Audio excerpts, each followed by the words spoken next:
and he said, "Congrats to Brazil for fair and free and credible elections." How could you possibly know that moments after you have a tabulation?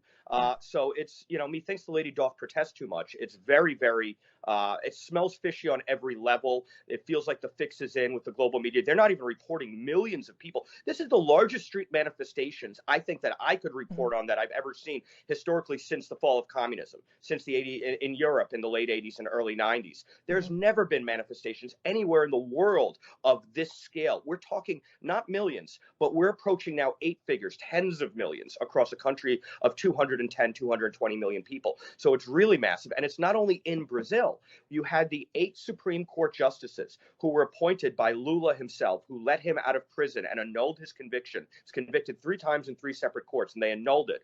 And they to get him on the electoral battlefield so they can put this fix in.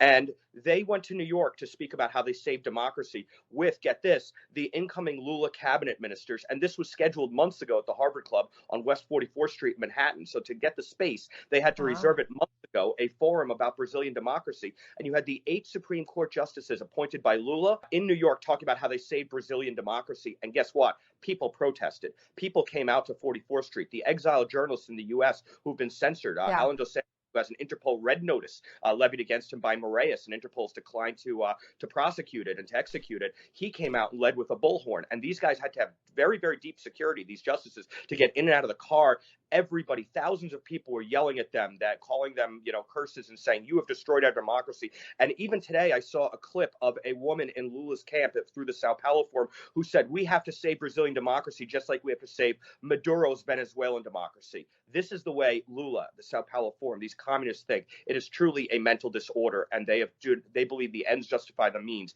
to take over Brazilian democracy the way they have in Venezuela, and sadly now in Colombia and Chile as well. Sao Paulo Forum people now run those countries. It's so sad to see, and Brazil is a lovely country. We will see if the voice of the people prevails, and keep an eye on this going forward. Thank you so much, Matthew Tiermont. Such a detailed picture of what we're not getting to hear much of in America. Thank you. My pleasure.